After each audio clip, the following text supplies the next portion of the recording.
Hello बच्चों, कैसे हो? उम्मीद है आप बहुत अच्छे होंगे।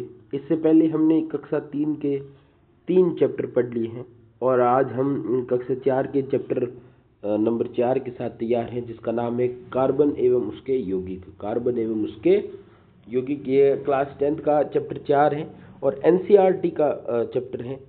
एनसीईआरटी जो बुक्स आती हैं, जो आरबीएसई बोर्ड के लिए भी वही है, लगभग सभी स्टेट बोर्ड के लिए भी यही है।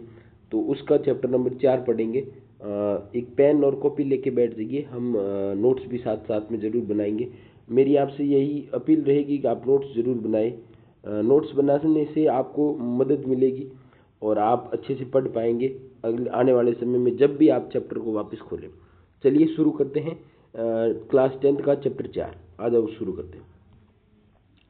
देखते हैं, सबसे पहले हम देखते हैं कार्बन का परिचय। कार्बन का परिचय देखते हैं, कार्बन के बारे में जानने का प्रयास करते हैं। ठीक है, कार्बन क्या है? कार्बन एक अधातु है। हमने पिछले चैप्टर में पढ़ा है धातु और अधातु, जिसमें धातु और अधातु में क्या डिफरेंस पढ़े थे हमने कि धातु एक तो पहली बात यह है कि इलेक्ट्रॉन त्याग करके क्या बनाते हैं? धनायन। इलेक्ट्रॉन त्याग करके क्या बनाते हैं?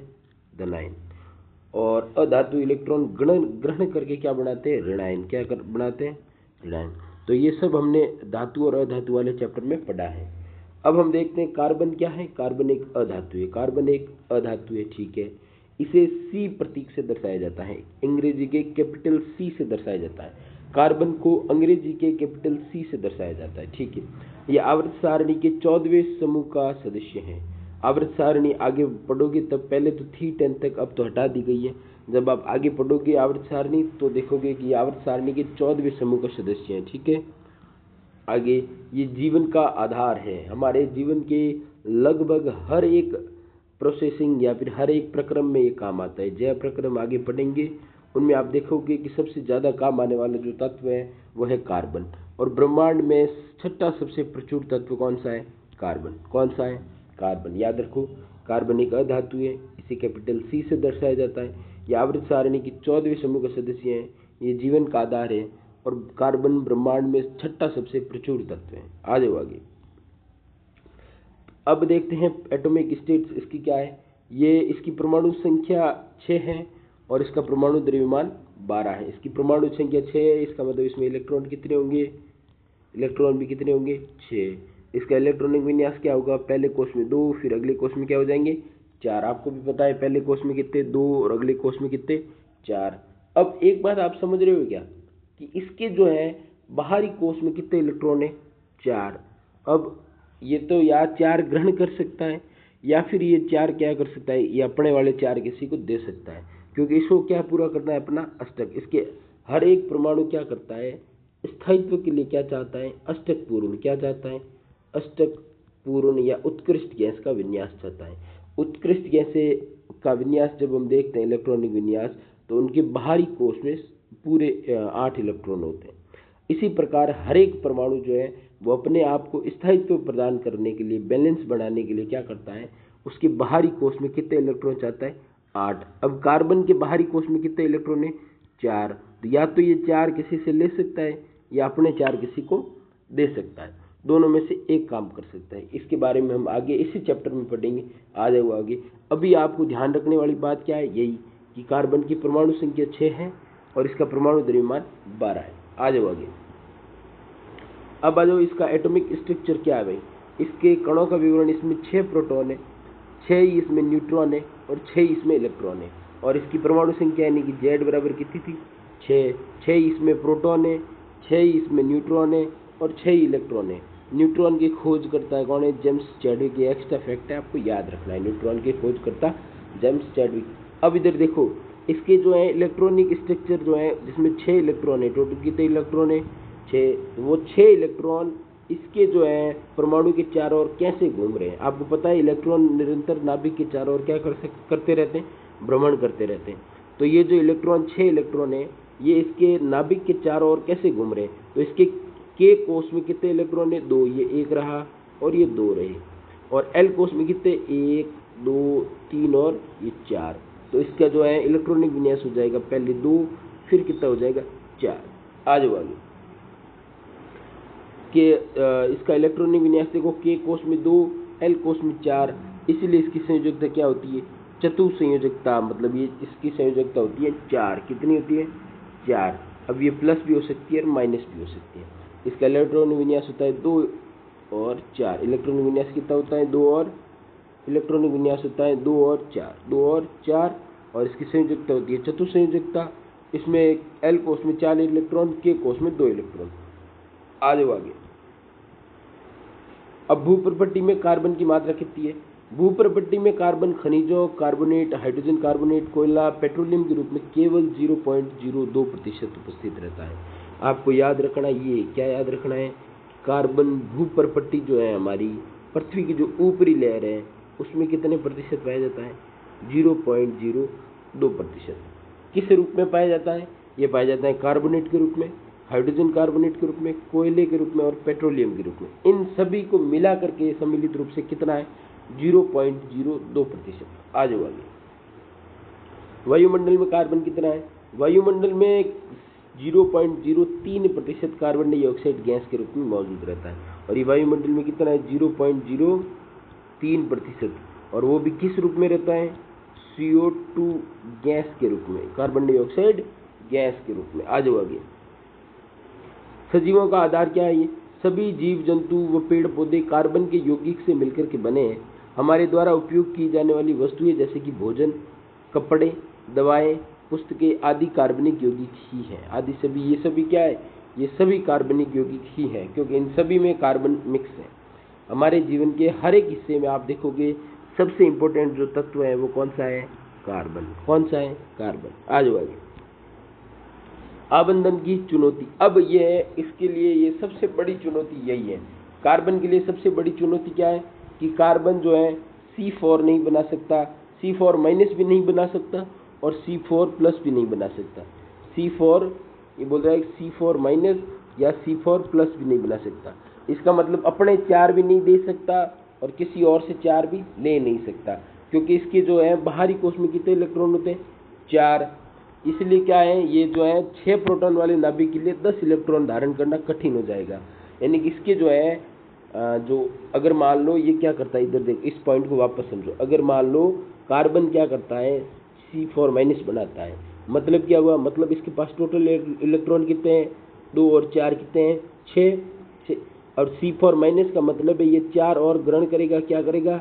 ग्रहण। तो अब इसके पास टोटल इलेक्ट्रॉन कितने हो गए? 10। कितने हो गए? 10। और इसके पास प्रोटॉन कितने हैं? इसका मतलब नेगेटिव चार्ज है इस पर कितना है? -10 का।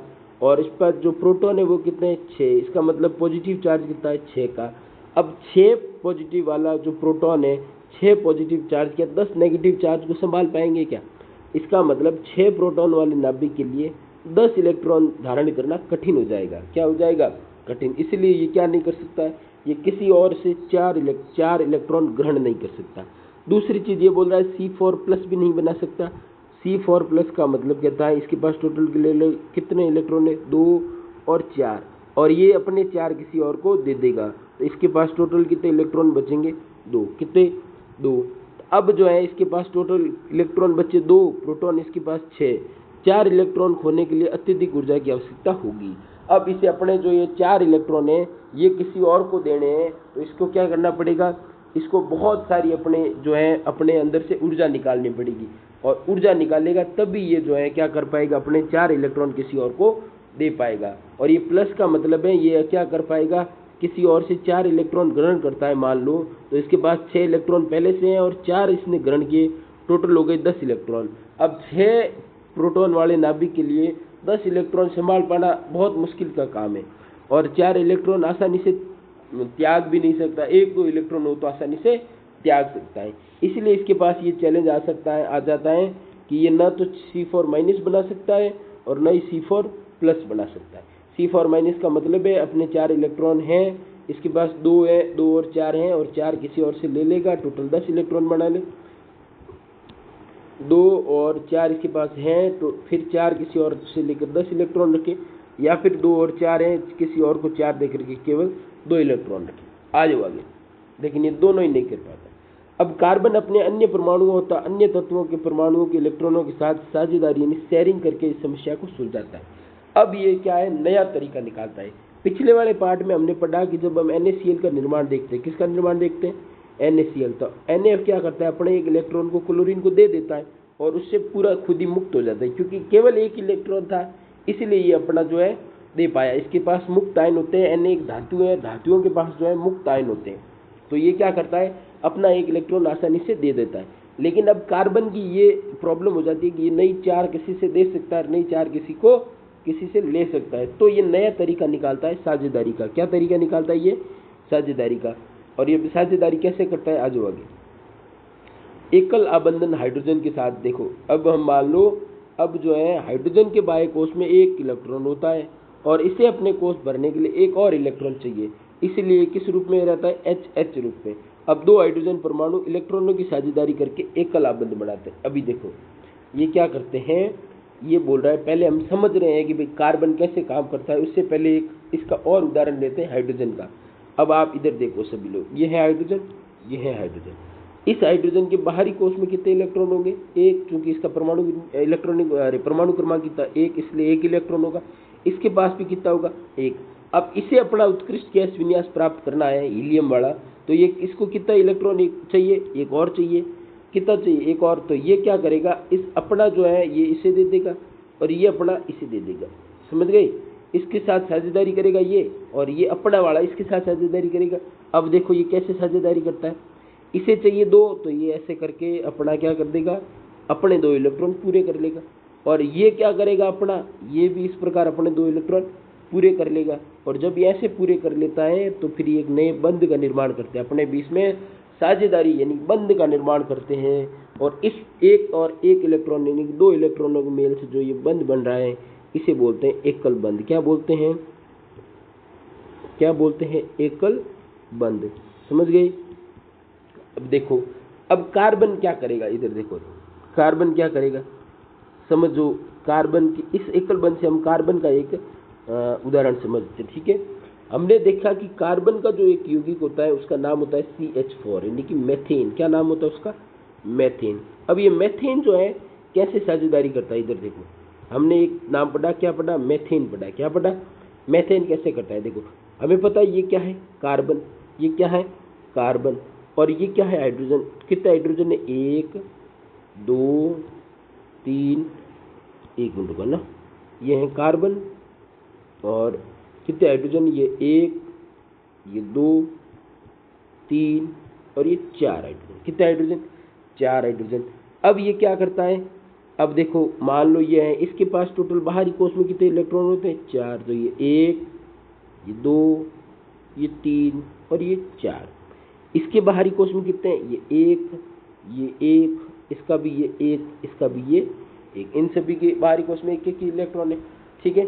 अब अगला देखो, अब ये क्या करेगा, हाइड्रोजन अपना उत्कृष्ट गैस विन्यास प्राप्त करने के लिए कार्बन के एक परमाणु के साथ साझेदारी करेगा। ये अपना इलेक्ट्रॉनिक विन्यास यानी उत्कृष्ट गैस विन्यास पूर्ण करने के लिए इस कार्बन के एक इलेक्ट्रॉन के साथ साझेदारी करेगा। ये वाला भी ऐसे करेगा और ये वाला भी ऐसे करेगा। अब हाइड्रोजन के जो है इनका उत्कृष्ट गैस विन्यास मिल गया इनको। कैसे मिल गया, इसके भी बाहरी कोश में 2 इलेक्ट्रॉन, इसके भी बाहरी कोश में 2, इसके भी 2, और इसके भी बाहरी कोश में 2, इसके भी बाहरी कोश में 2, इसके भी बाहरी कोश में 2 और इसके भी बाहरी कोश में 2 इलेक्ट्रॉन, ठीक है। अब ये जब ऐसे ऐसे लेंगे करेंगे तो ये फिर किसका निर्माण करेंगे, तब ये ऐसे करेंगे तब ये किसका निर्माण करेंगे। लेकिन उससे पहले 1 मिनट देखो ना, 1 मिनट उससे पहले ये देखो, उससे पहले ये देखो कि अब जो है हाइड्रोजन का तो काम बन गया, अब कार्बन अपना काम कैसे बनाएगा। तो कार्बन क्या करेगा, इस हाइड्रोजन का एक इलेक्ट्रॉन लेगा, इसका एक इलेक्ट्रॉन लेगा, इसका एक इलेक्ट्रॉन लेगा, इसका एक इलेक्ट्रॉन लेकर के ये अपना जो है इस प्रकार से अष्टक पूर्ण करेगा। क्या करेगा, अष्टक पूर्ण करेगा, ठीक है। और इस प्रकार जो है इन दोनों के बीच में किसका निर्माण होगा, एकल बंध का। किसका निर्माण होगा, एकल बंध का, ठीक है, एकल बंध का, समझ गए। ये है इस प्रकार जो है कार्बन एकल बंध का निर्माण करता है साझेदारी के लिए। किसके लिए, एकल बंध का निर्माण करता है साझेदारी के लिए, समझ गए।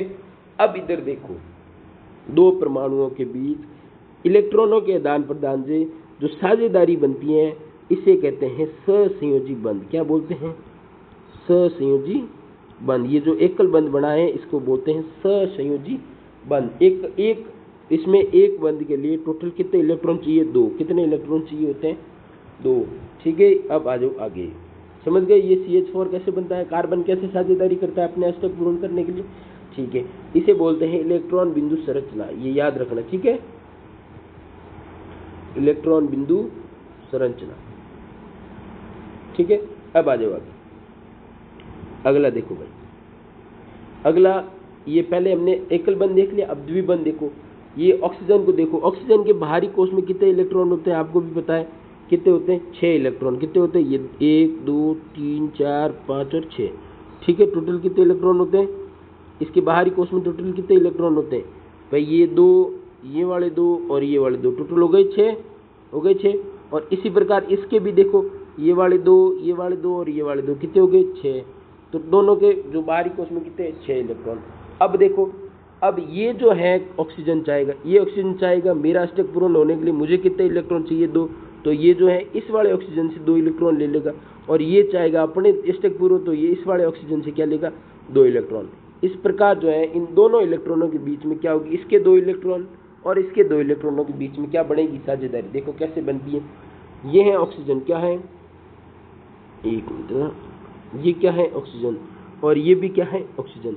अब इसके जो है ये क्या है, ये भी ऑक्सीजन है, ठीक है, और ये भी क्या है, ऑक्सीजन है। इसके बाहरी कोश में कितने इलेक्ट्रॉन है आपको पता है, ये 1 2 3 4 5 और 6। इसके बाहरी कोश में कितने, 1 2 3 4 5 और 6। अब इसके ये 6 इलेक्ट्रॉन, इसको चाहिए कितने, इस वाले इसको, इस वाले को कितने चाहिए, इस वाले को चाहिए 6, 2 और चाहिए, तो ये आप इस वाले के 2 के साथ साझेदारी करेगा।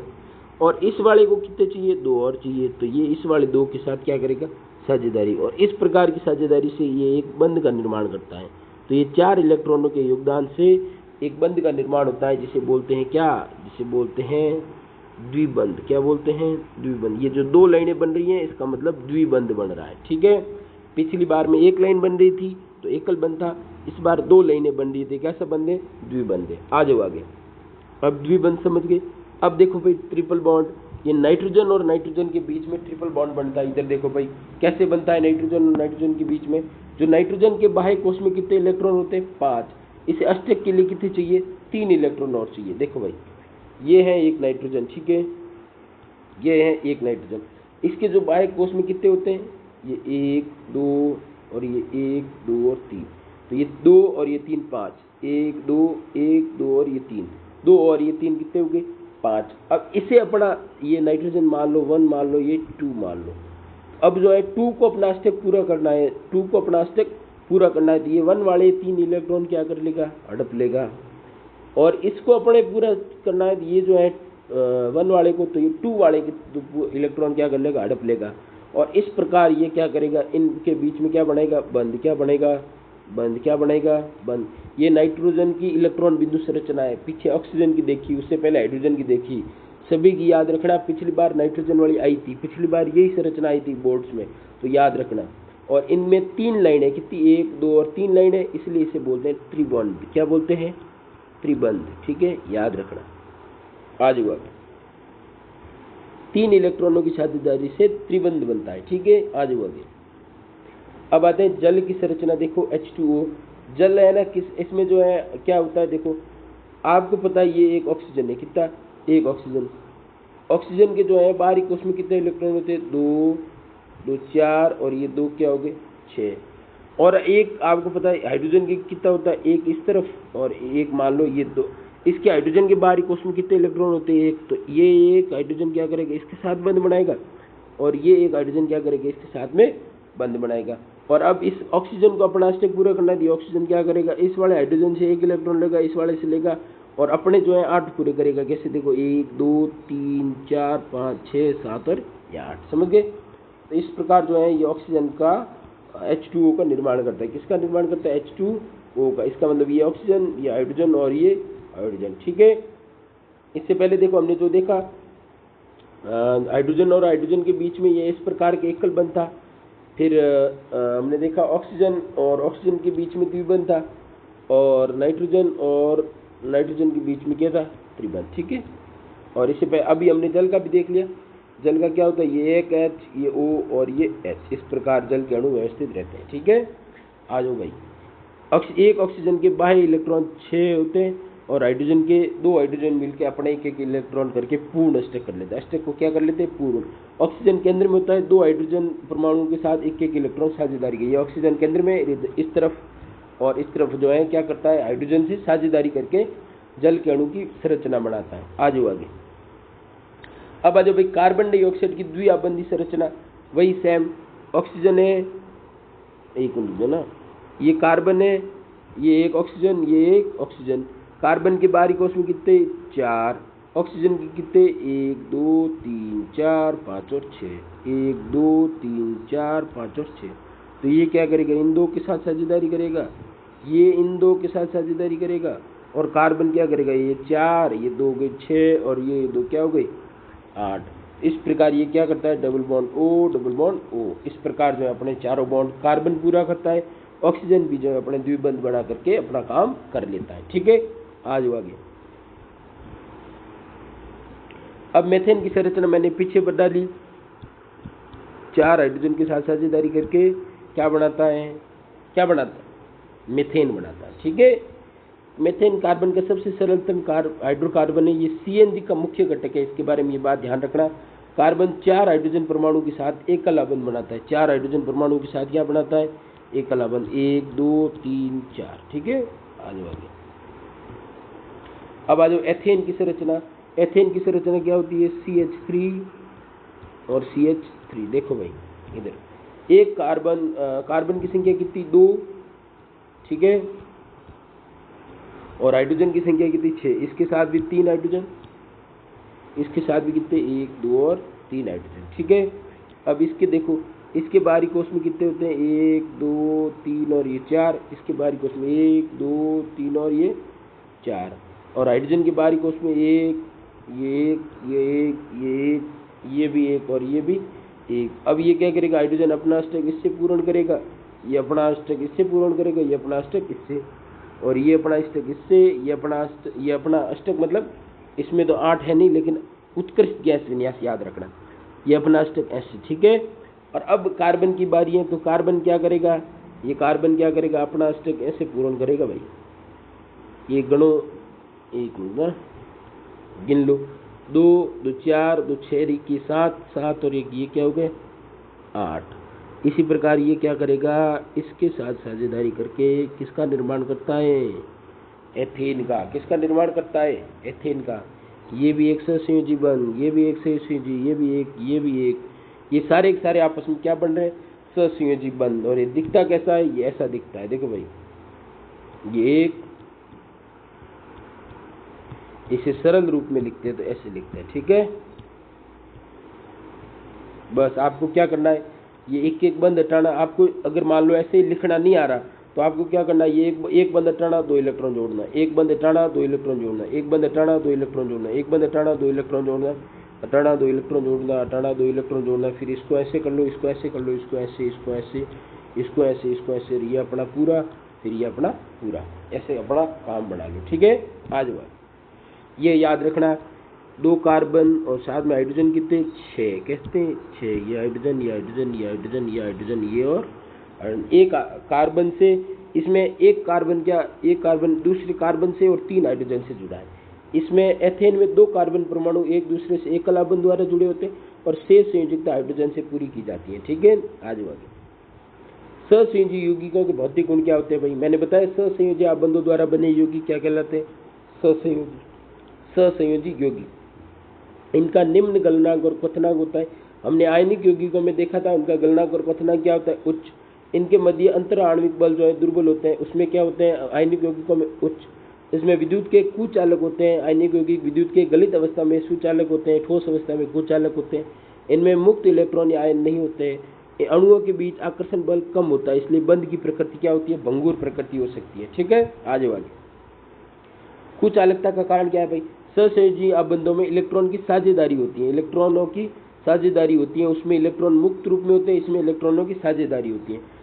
साझेदारी के कारण कोई आयन नहीं बनता, इसमें आयन का निर्माण नहीं होता। आयनिक यौगिकों में आयनों का निर्माण होता है और आवेशित कणों की उपस्थिति के कारण ये विद्युत धारा को नहीं चला सकते, विद्युत धारा का वहन नहीं कर सकते। आपको याद रखना, आयनिक यौगिक इलेक्ट्रॉन के साझेदारी से बनते हैं, लेकिन उसमें क्या होता है?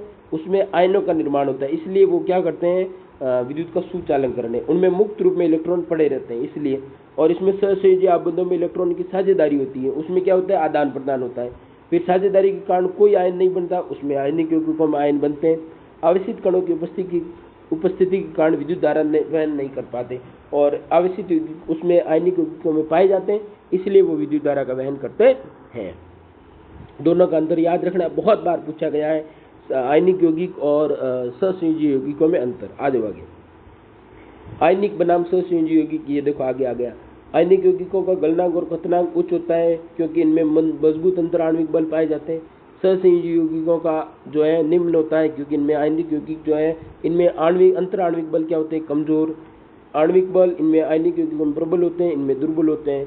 विद्युत की ये गलित अवस्था में चालन करते हैं, ये सहसंयोजी यौगिक कुचालक होते हैं, सहसंयोजी यौगिक कुचालक होते हैं। आज आगे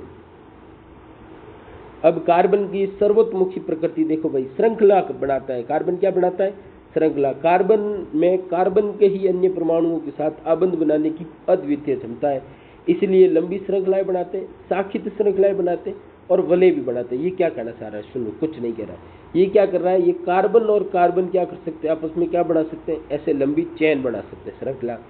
फिर क्या कर सकते हैं, फिर ये क्या करते हैं, शाखित श्रृंखलाएं भी बना सकते हैं। पहले तो ये लंबी श्रृंखला बना सकते हैं, फिर ये शाखित का मतलब जैसे ये कार्बन इधर, फिर ये कार्बन एक और इधर, इधर एक कार्बन, इधर एक कार्बन, ये ऐसे शाखाएं बना सकता है। फिर ये क्या कर सकता है, ये वलय बना सकता है। क्या बना सकता है, वलय, यानी कि बंद संरचना भी बना सकता है। कार्बन और कार्बन के अन्य परमाणुओं के साथ ये मिलकर के बनाता है। ठीक है, ये श्रृंखला कार्बन में ही कार्बन के ही अन्य परमाणुओं के साथ आबंध बनाने की क्षमता होती है। ये लंबी श्रृंखलाएं बनाते हैं, शाखित श्रृंखलाएं बनाते हैं और रिंग्स बनाते हैं। ठीक है, कार्बन कार्बन का आबंध जो होता है वो अत्यंत प्रबल होता है। जो कार्बन अपने ही कार्बन परमाणु के साथ जो आबंध बनाता है वो बहुत प्रबल होता है। आगे सर्वतोमुखी प्रकृति चतुर्संयोजक। कार्बन की संयोजकता कितनी होती है, 4। कार्बन की संयोजकता 4 है, अतः ये 4 अन्य परमाणुओं जिसमें हाइड्रोजन, ऑक्सीजन, नाइट्रोजन, सल्फर और क्लोरीन के साथ आबंध बनाने में सक्षम होता है।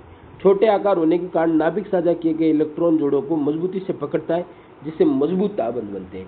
अब ये नॉर्मली जो संयोजी यौगिकों के आबंध होते हैं वो कमजोर होते हैं, लेकिन कार्बन क्या है, छोटे आकार होता है, इसलिए इसका जो है, इसका आकार छोटा है, इसलिए किसी से अगर मान लो इलेक्ट्रॉन लेता है तो उसे क्या करता है, मजबूती से पकड़ता है, जिससे ये मजबूत आबंध बनाता है। आपको सिर्फ यही याद रखना है, कार्बन की संयोजकता 4 है, इसलिए 4 अन्य परमाणु एक साथ आबंध बनाने में सक्षम होता है।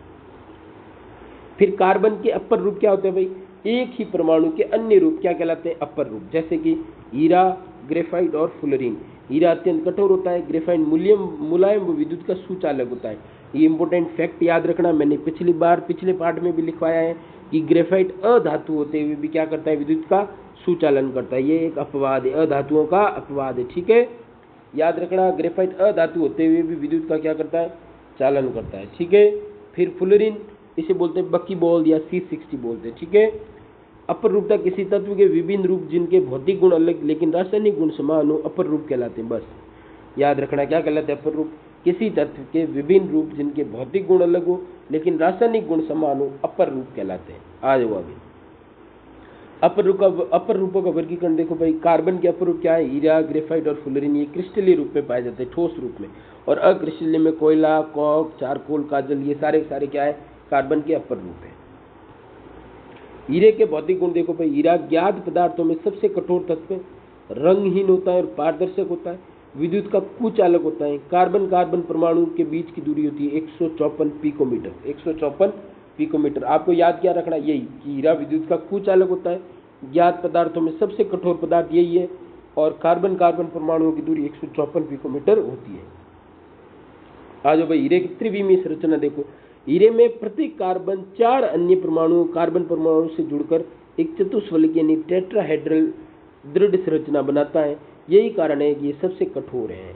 हीरे के कठोर होने की सबसे बड़ी वजह क्या है, हीरा क्या करता है, एक ही कार्बन के परमाणु के 4 अन्य कार्बन परमाणुओं के साथ मिलकर के बनता है। देखो, ये एक कार्बन, फिर ये क्या करेगा, एक और कार्बन, एक और कार्बन, फिर ये क्या करेगा, एक और कार्बन, और इधर एक और कार्बन। फिर वापस ये वाले कार्बन है किससे जुड़ेंगे, कार्बन से।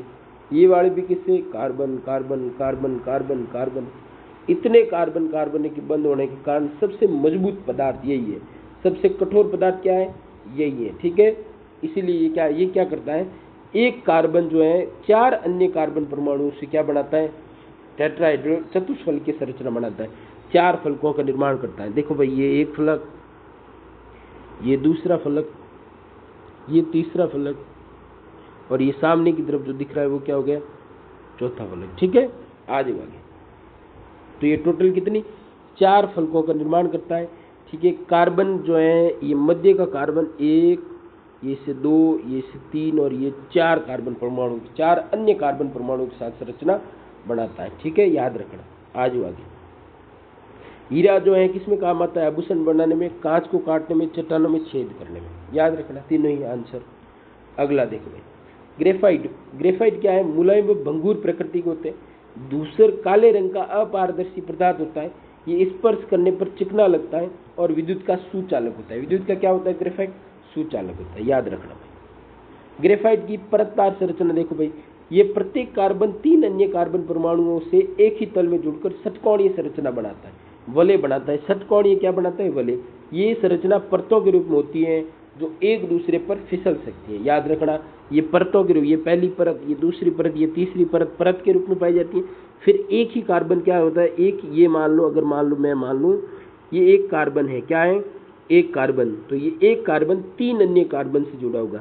ये पहला कार्बन, ये दूसरा कार्बन और ये तीसरा कार्बन। देखो, ये 1, ये 2 और ये 3। इसी प्रकार मान लो अगर मैं इस वाले कार्बन की बात करूँ तो ये देखो, एक इससे जुड़ा है, एक इससे जुड़ा है, फिर एक इससे जुड़ा है। ठीक है, इसी प्रकार एक कार्बन परमाणु 3 अन्य कार्बन परमाणुओं से जुड़ा रहता है। एक कार्बन परमाणु जो है कितने, ये इसको एक बार वापस देखो ना, ये एक कार्बन परमाणु देखो, एक ये, 2 ये और 3, इसको देखो, ये 1, ये 2 और ये 3। इसी प्रकार ये क्या बनाता है, षटकोणीय संरचना बनाता है, हेक्सागोनल स्ट्रक्चर बनाता है।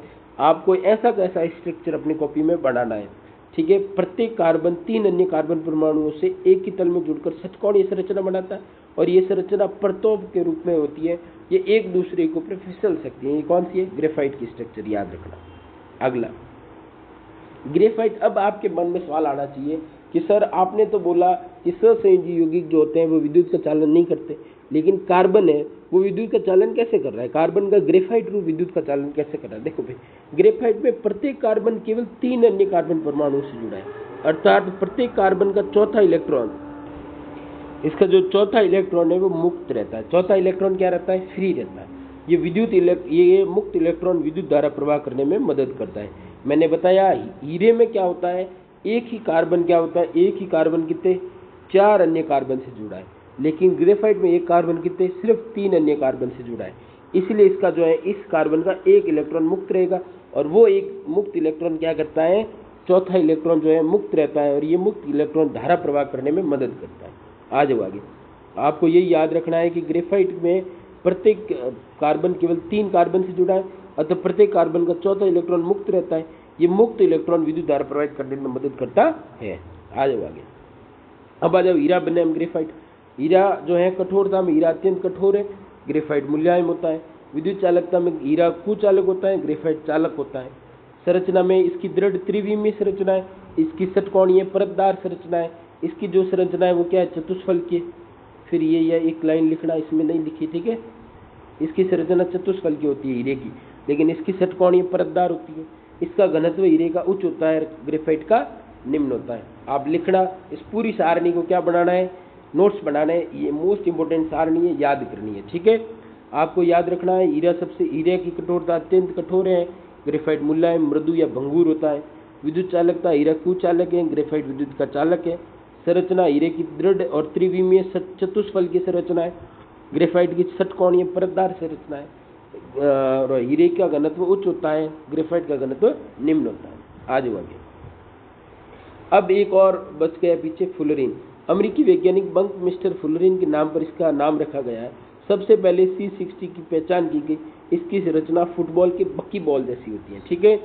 इसमें आपको याद रखना है, एक कार्बन परमाणु कार्बन के 5 अन्य जो है 5 कार्बन परमाणु मिलकर के पंचकोणीय संरचना बनाते हैं। क्या बनाते हैं, पंचकोणीय संरचना बनाते हैं, ठीक है। ये याद रखना है आपको, ठीक है। पंचकोणीय संरचना बनाते हैं। फिर एक कार्बन इसमें क्या होता है, 1 2 3, फिर पीछे की तरफ ऐसे कैसे 3 2 और कार्बन परमाणु से जुड़कर टोटल 5 कार्बन परमाणु से जुड़ता है। और क्या करता है, नहीं 5 नहीं, ये 3 से ही जुड़ा है, लेकिन अपनी जो संरचना बनाता है वो क्या बनाता है, पंचकोणीय स्ट्रक्चर बनाता है। ठीक है, याद रखना। आज हुआ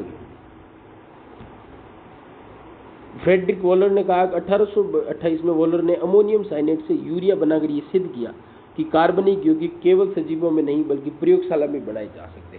सवाल ये तो इन्होंने लिखा ऐसे है, लेकिन सबसे इम्पोर्टेंट सवाल ये है कि यूरिया किसने बनाया था सबसे पहले, संश्लेषित। तो 1828 में वॉलर ने अमोनियम साइनेट से यूरिया बनाया था। वॉलर ने क्या किया, अमोनियम साइनेट को गर्म करके इसके साथ एक और यौगिक था उसको गर्म करके यूरिया बनाया। ठीक है, और यूरिया बनाया, और जो है ये यूरिया जो है क्या था, एक कार्बनिक यौगिक था, पहला संश्लेषित कार्बनिक यौगिक था। ठीक है, संश्लेषित मतलब लैब में बनने वाला पहला संश्लेषित कार्बनिक यौगिक था। आज हुआ हाइड्रोकार्बन, देखो भाई वे यौगिक जो हाइड्रोजन और कार्बन से बने। इस अब तक हमने जो पढ़े वो थे यौगिक कार्बन के बारे में बेसिक जानकारी पढ़ी। अब हम देख रहे हैं कार्बन जो यौगिक बनाते हैं उनमें सबसे पहले यौगिक आते हैं हाइड्रोकार्बन, जो हाइड्रोजन और कार्बन से मिलकर के बने होते हैं। आज हुआ हाइड्रोकार्बन का वर्गीकरण देखो भाई, हाइड्रोकार्बन का वर्गीकरण में सबसे पहले देखो एक तो थे क्या नाम इसका, संतृप्त यौगिक और एक असंतृप्त यौगिक। ठीक है, याद रखना हाइड्रोकार्बन को कितने रूप में बांटा गया, एक तो संतृप्त और एक असंतृप्त यौगिक। ठीक है, संतृप्त यौगिकों में कार्बन और कार्बन के बीच में एकल बॉन्ड होता है, असंतृप्त यौगिकों में कार्बन कार्बन के बीच द्विबंध या कार्बन कार्बन के बीच त्रिबंध होता है। याद रखना। आज हुआ संतृप्त एल्कीन कौन होते हैं भाई, इनमें कार्बन परमाणु के बीच केवल एक आबंध पाया जाता है। इनका सामान्य सूत्र होता है CnH2n+2। ये कम प्रतिक्रियाशील होते हैं, इन्हें पैराफिन कहा जाता है। क्या कहा जाता है, पैराफिन। मोस्ट इंपोर्टेंट याद रखना, इनमें कार्बन परमाणुओं के बीच केवल एकल आबंध होता है, और ये सूत्र याद रखना। ठीक है, आज हुआ CnH2n+2। अब जो असंतृप्त हाइड्रोकार्बन कितने, 2 कितने, जिनमें द्विबंध पाए जाए जिनमें त्रिबंध पाए जाते हैं। मैंने पीछे भी बताया, जिनमें कार्बन कार्बन के बीच द्विबंध होता है वो एल्कीन कहलाते हैं। इनका सामान्य सूत्र होता है CnH2n।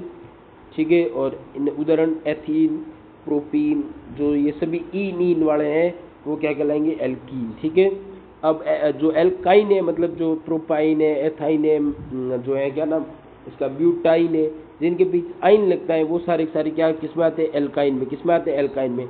इनमें कार्बन कार्बन के बीच में कितने बॉन्ड होते हैं, त्रिबंध होता है। इनका सामान्य सूत्र होता है CnH2n-2। ठीक है, और जैसे उदाहरण एथाइन। आज वो आगे नामकरण पद्धति देखो भाई, पूर्व लगन, जिनमें कार्बन की संख्या के आधार पर ये आपको याद रखना है, कार्बन की संख्या है जो उसके आधार पर देखो भाई, कार्बन की संख्या अगर 1, ठीक है, तो ये मैथ, 2 तो एथ, 3 तो प्रोप, 4 तो ब्यूट, 5 तो पेंट, 6 तो हेक्स, 7 तो हेप्ट, 8 तो ऑक्ट, 9 तो नॉन, 10 तो डेक। आपको याद करना है। कैसे याद करना है, देखो meth, eth, prop, but, pent, hex, hept, oct, non, dec. वापस meth, eth, prop, but, pent, hex, hept, oct, non, dec. याद रखना। ठीक है, meth, eth, prop, but, pent, hex, hept, oct, non, dec. तो ऐसे मेरी तरह एकदम आप फटाफट बोलना चाहिए आपको, meth, eth, prop, but, pent, hex, hept, oct, non, dec. ठीक है, याद रखना। ये कार्बन की संख्या याद रखना, जिसमें कार्बन की संख्या 1 वो मैथ कहलाएगा, 2 वाला एथ, 3 वाला प्रोप, 4 वाला ब्यूट, 5 वाला पेंट, 6 वाला हेक्स, 7 वाला हेप्ट, 8 वाला ऑक्ट, 9 वाला नॉन, 10 वाला डेक। आ जाओ आगे। अब आ जाओ एल्केन के सदस्य देखो भाई, जिनमें कार्बन की संख्या, आप कार्बन कार्बन के बीच में क्या पाया जाता है, सिंगल बॉन्ड। क्या पाया जाता है, कार्बन और हाइड्रोजन के बीच में क्या पाया जाएगा, कार्बन कार्बन के बीच में क्या पाया जाए, सिंगल बॉन्ड। जैसे आप देखो भाई, आप बना के देखते हैं। ठीक है, ये देखो मान लो ये कार्बन है, ये इससे जुड़े हैं कितने, 4 हाइड्रोजन, 1 2 3 और ये 4। एक मिनट ना, कार्बन कार्बन के बीच कितने, 4 हाइड्रोजन, 1 2 3 और ये 4। क्या कहलाएगा, मेथेन। क्या कहलाएगा, मेथेन। एन लगाना है जिसके बीच में कोई द्विबंध नहीं है, कोई द्विबंध नहीं है, त्रिबंध नहीं है, वो कहलाते हैं एल्केन। तो उनके जो पीछे क्या लगता है, एन। क्या लगता है, एन। और कार्बन की संख्या अगर 1, तो आपको पता है इसको जो नाम को वापस आप सही से समझो, कार्बन की संख्या कितनी है, 1 है, तो आपको पता है सबसे पहले क्या लिखना है, मैथ। क्या लिखना है, मैथ। फिर आप देखोगे इसमें कार्बन और अन्य कार्बन है कि नहीं है? नहीं है, तो सिंपली नहीं है, तो उनके बीच में एकल ही बॉन्ड होगा। एकल बॉन्ड होगा तो आप क्या लगाओगे? एन। क्या लगाओगे? एन। तो आप लिखोगे मैथेन। क्या लिखोगे? मैथेन। अगला देखो भाई, अगला है कार्बन और कार्बन के बीच में एकल बॉन्ड, फिर कितने? 6 हाइड्रोजन। कितने? 1 2 3, ये 6 हाइड्रोजन। आप क्या लेके देखोगे? कार्बन की संख्या कितनी? 2। कार्बन की संख्या कितनी? 2। तो सबसे पहले लिखोगे क्या? एथ। क्या लिखोगे? एथ। प्लस में इनमें कार्बन और कार्बन के बीच में बॉन्ड आपको देखना है, कार्बन और कार्बन के बीच में बॉन्ड। ठीक है, 1 मिनट रुको ना, इरेजर कहाँ गया रे? आप ये वापस देखो ना, कार्बन और कार्बन के बीच में पहले आपको क्या देखना है? बॉन्ड देखना है। ठीक है, ये हाइड्रोजन याद रखना, कितने? 6 हाइड्रोजन। ठीक है, कार्बन और कार्बन के बीच में अगर एकल बॉन्ड है, क्या है एकल बॉन्ड? तो आप लिखोगे एथ प्लस, और एकल बॉन्ड है तो लिखोगे एन। कार्बन की संख्या 2 है तो एथ, और अगर एक ही है क्या नाम इसका, कार्बन कार्बन के बीच में एकल बॉन्ड है तो आप लिखोगे एन। क्या लिखोगे? नाम बनेगा एथेन। क्या बनेगा? एथेन। ठीक है, फिर आप इसी प्रकार जो है अन्य का बना के देखो, C3H8 का आप बना के देखना, C4H10 बना के देखना, C5H12 बना देखना, C6H14 देखना। ये सारे के सारे क्या है? पहले वाला methane, ethane, propane, butane, pentane, hexane, heptane, octane, nonane, decane याद रखना। ठीक है, आ जाओ आगे। आइसोमेरिज्म क्या होता है भाई? ऐसे यौगिक जिनका आणविक सूत्र समान हो लेकिन स्ट्रक्चर भिन्न हो, समायवी कहलाते हैं। याद रखना, ऐसे आणविक यौगिक जिनके क्या हो? जिनके आणविक सूत्र समान हो लेकिन उनकी संरचना भिन्न हो, उन्हें कहते हैं समायवी, यानी आइसोमेरिज्म कहते हैं। ठीक है, जैसे ब्यूटेन C4H10 के 2 समावी होते हैं, सामान्य ब्यूटेन और आइसोब्यूटेन। याद रखना। ठीक है, ये आइसोब्यूटेन और सामान्य ब्यूटेन से क्या मतलब है?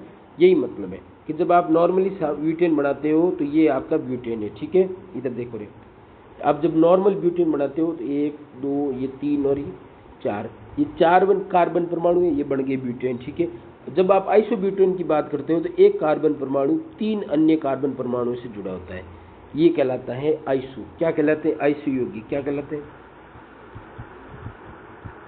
जब एक कार्बन परमाणु 3 अन्य कार्बन परमाणुओं से जुड़ा हो तो उन्हें कहते हैं आइसो यौगिक। और इनका सभी का जो है आणविक सूत्र, मतलब इनके अंदर पाए जाने वाले परमाणु को जब लिखा जाता है, क्या लिखोगे? C4H10, right.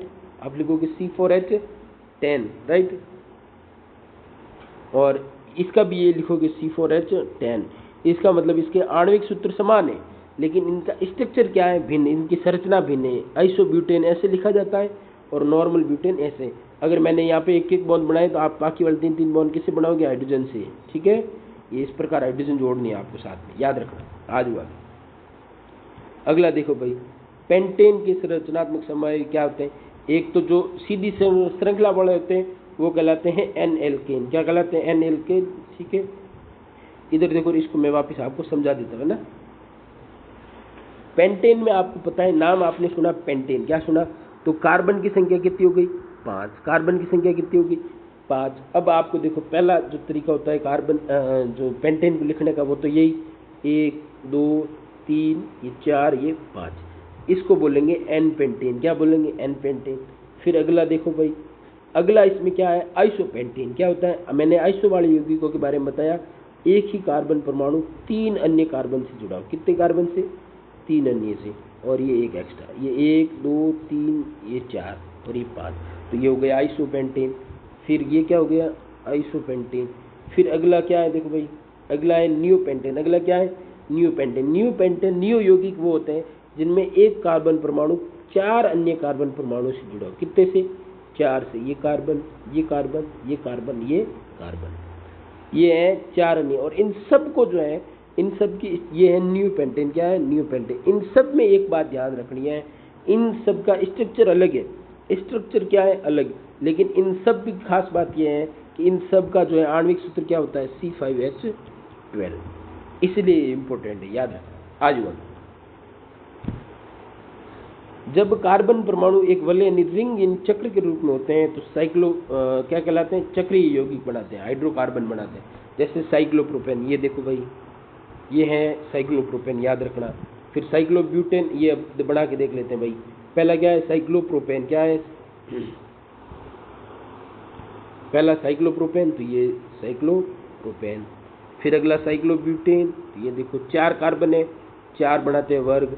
फिर साइक्लोपेंटेन, ये 5 कार्बन, ठीक है। इस प्रकार जो है ये सभी के सभी क्या बनाते हैं, ये 5 है तो पेंटागोनल, 6 है तो हेक्सागोनल, 7 है तो हेप्टागोनल। आपको याद रखना है ये सारे के सारे क्या बनाते हैं, ऐसे स्ट्रक्चर बनाते हैं, चक्रीय यौगिकों का निर्माण करते हैं, ठीक है। आ जाओ आगे।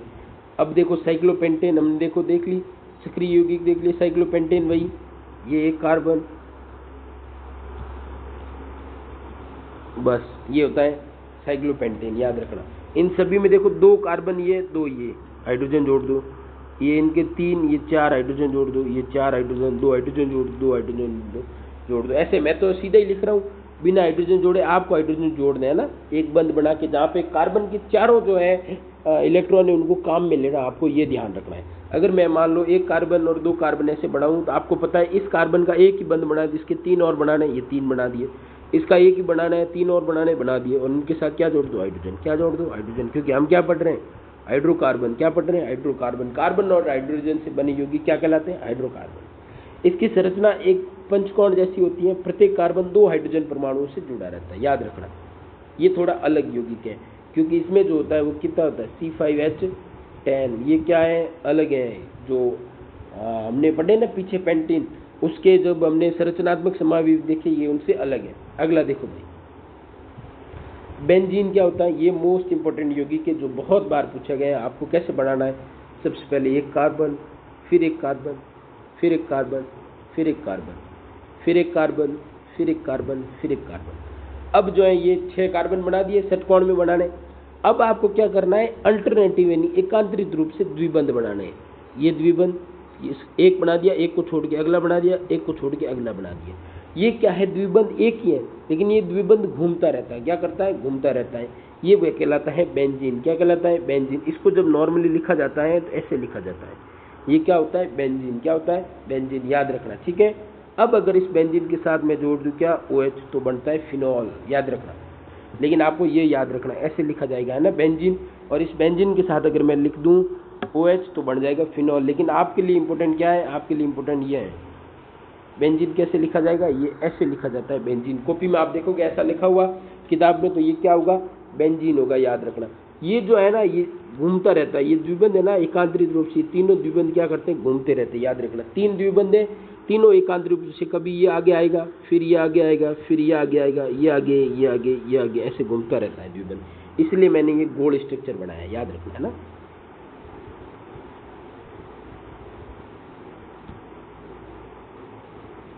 एक बेंजीन समझ गए।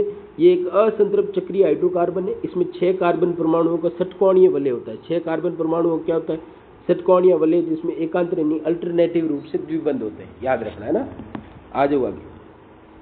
अब आ जाओ फंक्शनल ग्रुप, प्रकार्यात्मक समूह। सबसे पहला प्रकार्यात्मक समूह होता है हेलोजन ग्रुप, जिसमें क्लोरो, ब्रोमो, एक और आप याद रखना आयोडो। इनका जो है पूर्व लगन होता है, पहले लगता है, इनके आगे क्या लगता है, क्लोरो लगता है, क्लोरीन है तो Br है तो ब्रोमो, I है तो आयोडो। इसको देखो नाम लिखना सीखते हैं अपन, है ना। अगर मान लो मैं ये बोल दूं, पहला नाम लिखता हूँ, क्या लिखूं, क्लोरोप्रोपेन। क्या लिखूं, एक क्लोरोप्रोपेन। क्या लिखूं, क्लोरोप्रोपेन। आपको पता है मैंने लिखा प्रोपेन, तो आपको सबसे पहले क्या बनाने, 3 कार्बन। क्या बनाने, 3 कार्बन। प्रोपेन से आपको पता है प्रोपेन में 3 कार्बन होते। फिर मैंने बोला क्लोरो, तो आप किसी भी जगह पर क्या जोड़ दो, क्लोरीन। क्या जोड़ दो, क्लोरीन। और जिन जिन जगह पे बंद नहीं है वहाँ पे बंद बना के क्या जोड़ोगे, हाइड्रोजन, याद रखना, है ना। क्या जोड़ने, अपने हाइड्रोजन जोड़ने, याद रखना। अगला मान लो मैं बना दूं, अगर आपको मैंने ऐसे दिया हुआ नाम, मान लो इसमें नाम नहीं हो, और अगर मैंने ऐसे एक स्ट्रक्चर बना दिया, तो ये क्या होगा, आपको पता है आपको सबसे पहले किस पे अटैक करना है, अटैक करना है कार्बन की संख्या पर। किस पर अटैक करना है, कार्बन की संख्या पर। इसमें कार्बन कितने हैं, ये 1, ये 2, ये 3, ये 4। आपको अब ये तो पता चल गया कि इसमें 4 कार्बन है, मतलब ये है तो ब्यूटेन। क्या है, ब्यूटेन। आपको ये भी पता है इनमें एकल बंदी है, इसका मतलब है तो ब्यूटेन। कार्बन कार्बन के बीच अगर द्विबंध या त्रिबंध है तो ये ब्यूटीन या ब्यूटेन हो सकता था, ब्यूटीन या ब्यूटेन नहीं है, इसलिए आपको पता है ये क्या है, तो ब्यूटेन। अब आपको ये पता करना है, ये मैंने नंबरिंग ऐसे की, लेकिन आपको ऐसे नहीं करनी है।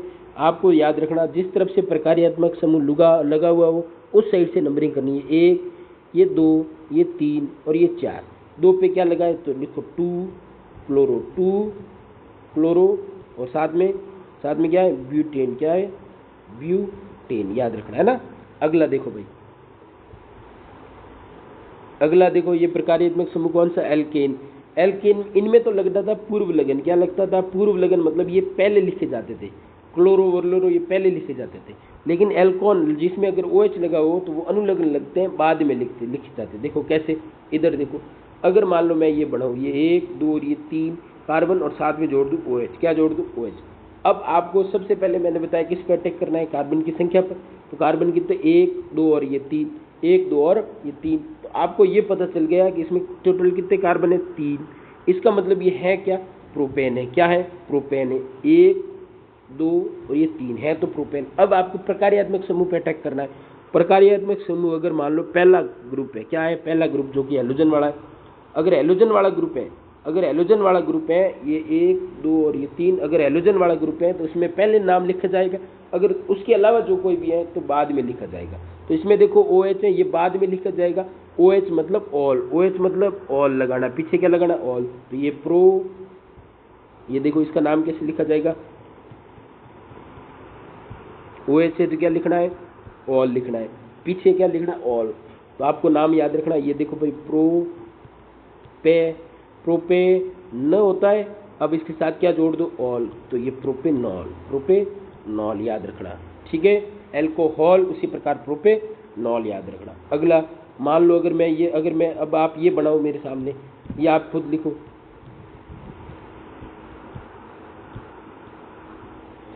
ये एक, ये आप खुद बनाओ, इसका याद रखो कैसे बनाना है। पहले नंबरिंग कहाँ से करनी है, नंबरिंग वहाँ से करनी है जहाँ पे क्या लगा हो प्रकार्यात्मक समूह। यहाँ पे लगा है तो ये 1 ये 2 ये 3 ये 4 ये 5 हो गई। आपको पता है 5 है मतलब पेंटेन, और OH लगा है मतलब ऑल, तो पेंटेनॉल। अब यहाँ से देखो 1 2 3 और ये 4, तो यहाँ पे दो पे क्या लगा है ऑल, और 3 बाकी क्या है 4 है तो मतलब ब्यूटेन। तो आप लिख सकते हो 4 ब्यूटेनॉल, याद रखना है ना। अगला देखो भाई, अगले प्रकार्यात्मक समूह एक होता है एल्डिहाइड, जिसमें ग्रुप क्या होता है CHO, क्या होता है देखो भाई, अगर मान लो ये लिखा हुआ, ऐसे लिखा हुआ, ठीक है। तो ये क्या होगा, एक इस कार्बन को साथ में इंक्लूड करना है, CHO वाला जो लास्ट का जो होता है उसको इंक्लूड करना हो, 2 और ये 3 कार्बन है, आपको पता है प्रोपेन है। और अगर मान लो CHO लास्ट का आप ग्रुप देखते हो, क्या देखते हो CHO, तो आपको ये पता चल जाएगा क्या लगाना है एल, क्या लगाना है एल, लास्ट में क्या लगाना एल। तो प्रोपेनेल, क्या हो गया नाम प्रोपेनेल, या वो प्रोपेनॉल था, ये प्रोपेनेल है, याद रखना है ना। अगला भाई देखो, अगर मान लो कीटोन हो, क्या हो कीटोन, अगर ऐसे लिखा हो ये 1 ये 2 ये 3 ये डबल बॉन्ड O और ये H, ठीक है, ये याद रखना है ना। एक मिनट में क्या हो गया, ठीक है। अगर मान लो ऐसे लिखा हो 1 ये 2 ये 3 डबल बॉन्ड O फिर ये कार्बन, ठीक है।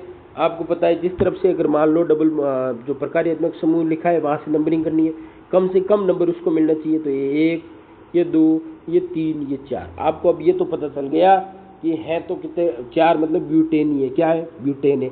फिर नंबर पे अटैक हो गया, अब किस पे अटैक करो, प्रकार्यात्मक समूह पे डबल बॉन्ड O लगाए, डबल बॉन्ड क्या लगाए O, तब आपको एक दिमाग में बात आ गई, क्या आ गई बात में, डबल बॉन्ड O है मतलब ये है तो कीटोन, क्या है कीटोन, इसके जो है लास्ट में क्या लगाना है ऑन, क्या लगाना है ऑन। तो 4 पे ब्यूटेनॉन, ठीक है, याद रखना। अगला भाई देखो, अगला है कीटोन हो गया कार्बोक्सिलिक अम्ल। ये कैसे देखो भाई, अगर मान लो आप ये देखो, ये कीटोन और अल्कोहल वाला जो ग्रुप है दोनों साथ देखो, कीटोन और अल्कोहल वाला ग्रुप क्या देखो दोनों साथ देखो, मतलब 2 O देखो, 2 क्या देखो O और एक H देखो, तब आपको पता चल जाएगा ये क्या है कार्बोक्सिलिक एसिड है। तो अब इसमें क्या करना है, पहले नंबर पे टेक, पहले कार्बन पे टेक 1 2 और 3 पे क्या हो गए प्रोपेन, इसका मतलब है तो ये प्रोपेन, क्या है प्रोपेन। अब प्रकार्यात्मक समूह देख लो, प्रकार्यात्मक समूह कैसा है, C डबल बॉन्ड O और H है, ये है, इसका मतलब इसके पीछे लिखना है ओइक एसिड, क्या लिखना है ओइक अम्ल, क्या लिखना है ओइक अम्ल। तो आप ऐसे लिखोगे इसको प्रोपे, एक मिनट ना, क्या लिखोगे इसको, लिखोगे इसको लिखोगे प्रोपेनॉइक अम्ल, ठीक है, याद रखना। अगला देखो भाई, समझाती श्रेणी क्या होती है भाई, यौगिकों की ऐसी श्रृंखला जिसमें एक ही प्रकार का क्रियात्मक समूह हाइड्रोजन को हटा दे, दो क्रमागत यौगिकों के बीच CH2 का अंतर हो, आणविक द्रव्यमान में 14 यूनिट का अंतर हो और इनके रासायनिक गुण क्या हो, समान। क्या कहलाती है, समझाती श्रेणी। जैसे अगर आप बात करते हो कि ये जब आप लिखते हो ना मेथेन, एथेन, प्रोपेन, इन सभी में आप ध्यान से देखोगे तो कितने का अंतर है, CH2 का। दो क्रमागत जो यौगिक है उनके बीच के कितना अंतर है, CH2 का। फिर आणविक द्रव्यमान में भी CH2 का, आणविक द्रव्यमान 14 यूनिट, मतलब कार्बन के कितने कितने 6 परमाणु क्रमांक है और 12 होते हैं, मतलब 12 यूनिट कार्बन का, 1 यूनिट हाइड्रोजन का, एक और यूनिट हाइड्रोजन का, टोटल कितने यूनिट हो गए, 14 यूनिट का। तो आणविक द्रव्यमान में कितने यूनिट का अंतर होगा, 14 यूनिट का। और इनके रासायनिक गुण क्या होते हैं, समान। यौगिकों की ऐसी श्रृंखला जिसमें एक ही प्रकार का क्रियात्मक समूह हाइड्रोजन को हटाए समझाती श्रेणी बनाते हैं। इनमें दो क्रमागत यौगिकों के बीच CH2 का अंतर होता है, आणविक द्रव्यमान में 14 यूनिट का अंतर होता है और इनके रासायनिक गुण हमेशा समान होते हैं। अगला देखो भाई, अब कार्बन के रासायनिक गुणधर्म देखो भाई, दहन व ऑक्सीकरण। कार्बन क्या करता है, जो हाइड्रोकार्बन के हम गुणधर्म, रासायनिक गुणधर्म में देखते हैं, दहन व ऑक्सीकरण। हाइड्रोकार्बन ऑक्सीजन के साथ जल करके CO2 देता है, क्या देता है, CO2, और ये अभिक्रिया उष्माक्षेपी है, इसलिए इसमें क्या निकलता है, उष्मा। क्या निकलती है, उष्मा। क्षारीय KMnO4 की उपस्थिति में एथेनॉल एथेनोइक अम्ल में बदल जाता है। KMnO4 के बारे में आपने एक बात देखी, क्या देखी, क्या देखी, ये देखिए कि KMnO4 एक ऑक्सीकारक है। ऑक्सीकारक क्या होते हैं, वे यौगिक जिनमें ऑक्सीजन देने की क्षमता होती है, वे यौगिक जिनमें ऑक्सीजन देने की क्षमता होती है ऑक्सीकारक कहलाते हैं। इसलिए KMnO4 क्या करता है, खुद का एक ऑक्सीजन किसे दे देता है, एथेनॉल को, और क्या बना लेता है, COOH। इसका मतलब इधर देखो, अगर मेरे पास मान लो ये हो, क्या हो, प्रोपेनेल, क्या हो, ये प्रोपेनॉल हो, क्या हो, प्रोपेनॉल हो, ठीक है। और अब इसके साथ में किसकी अभिक्रिया करवा लूं, इधर देखो ना, वापिस एक मिनट, अगर मान लो ये हो CH3CH2OH, ये क्या है, प्रोपेनॉल, आपको पता है। अगर मैं इसकी अभिक्रिया करवा लूँ, इसको क्या करूँ, गर्म, क्या करूँ, किसके साथ, KMnO4 की उपस्थिति में गर्म करूँ, तो ये KMnO4 क्या करेगा, अपना एक ऑक्सीजन इसे दे देगा, अपना एक ऑक्सीजन इसे दे देगा, और ये किस में बदल जाएगा, CH2CO, एक मिनट ना, CH2COOH में बदल जाएगा, ठीक है। तो फिर ये क्या बढ़ाएगा, ये बनाएगा प्रोपेनॉल, किस में बदल जाएगा, प्रोपेनॉइक एसिड में, किस में बदल जाएगा, प्रोपेनॉइक एसिड में। वापस देखो भाई, ये है, देखो मान लो CH3CH2CH2OH, याद रखना। तो अब इसका अगर मान लो KMnO4 हो तो ये किस में बदल जाएगा, CH2COOH। अपना ये KMnO4 है, एक हाइड्रोजन, एक ऑक्सीजन क्या करेगा, इसको दे देगा एथेनॉल को, और एथेनॉल को ओइक एसिड में बदल देगा, ठीक है, ओइक अम्ल में बदल देगा। अगला देखो भाई, संकलन अभिक्रिया क्या होती है भाई, निकेल उत्प्रेरक की उपस्थिति में असंतृप्त वसा तेल को संतृप्त वनस्पति घी में बदलना कहलाता है, संकलन अभिक्रिया कहलाती है, याद रखना। उत्प्रेरक याद रखना, इसमें कौन सा होता है, निकल उत्प्रेरक, ठीक है।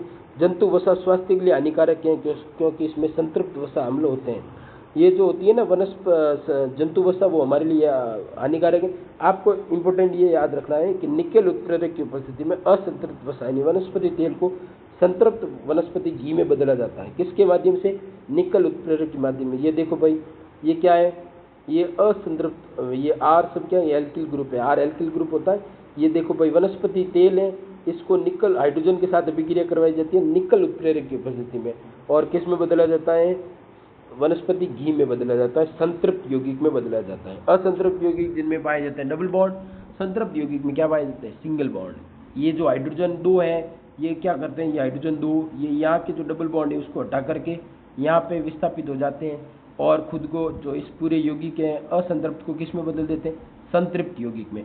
किसकी उपस्थिति में होती है अभिक्रिया, ये होती है निकल उत्प्रेरक की उपस्थिति में। किसकी उपस्थिति में, निकल उत्प्रेरक की उपस्थिति। अगला देखो भाई, साबुन एवं अपमार्जक व मिशेल, मिसेल क्या होता है, साबुन के दो अणु होते हैं, एक जल रागी सिरा और एक जल विरागी सिरा। तो ये क्या करता है, जो जल रागी सिरा है मतलब जल में विलय सिरा है वो तो जल को पकड़ लेगा, और जो तेल में विलय सिरा है वो तेल को पकड़ लेगा, और तेल की अशुद्धियों को पकड़ करके जब हम इसमें पानी गिराएंगे तो पानी के साथ पानी चला जाएगा, और तेल के साथ जो साबुन है वो क्या लेकर चला जाएगा, तेल को लेकर के चला जाएगा। इस प्रकार जो तेल की अशुद्धि क्या हो जाती है, साफ हो जाती है। साबुन केवल मृदु जल में प्रभावी है, जबकि अपमार्जक कठोर व मृदु दोनों जल में सफाई करते हैं। साबुन और अपमार्जक में ये एक अंतर याद रखना कि साबुन जो है मीठे जल में काम करता है, जबकि अपमार्जक खारे और कठोर जल जो होता है उसमें भी काम करता है, और मीठे जल में भी काम करता है। कौन, अपमार्जक। मिसेल का निर्माण करके साबुन और अपमार्जक क्या करते हैं, सफाई करते हैं। क्या करते हैं, सफाई। इधर देखो रे, ये क्या करते हैं, ये आपको पता है ये एक कार्बन अणु है, तो ये क्या होता है, ये इस प्रकार से क्या करता है, ये एक सिरे का निर्माण करता है। इसमें दो सिरे बनते हैं, कितने, दो सिरे बनते हैं, ठीक है, याद रखना, दो सिरे बनते हैं। एक होता है जल रागी सिरा, जिसको जल पसंद हो, जल रागी। एक होता है जल विरागी। एक क्या होता है, जल विरागी। इसे जल तो पसंद है, इसे जल पसंद नहीं है, याद रखना। जिसे जल पसंद है वो क्या करेगा, पानी के साथ अपनी पकड़ बनाएगा, और जिसे ऑयल पसंद है, जो जल विरागी को क्या पसंद होता है, ऑयल, तो ये क्या करेगा, अपने ऑयल के साथ जो है अपनी पकड़ बनाएगा, और ये अपनी ऑयल के साथ पकड़ बना करके गंदगी को क्या करेगा, साफ करता है। ठीक है, मिसेल बना कर ये इस प्रकार मिसेल का निर्माण करता है, कार्बन और जो है साबुन और अपमार्जक दोनों, और इस प्रकार ये क्या करते हैं, साफ सफाई, याद रखना है ना। अगला देखो भाई, ये अपना पार्ट हो गया पूरा, याद रखना इस पार्ट को। सारे के सारे नोट्स बना लिए हमने, मिसेल बना दी, सब बना दिया, हाइड्रोकार्बन पढ़ लिया, नामकरण पढ़ लिया, पूरा चैप्टर पढ़ लिया।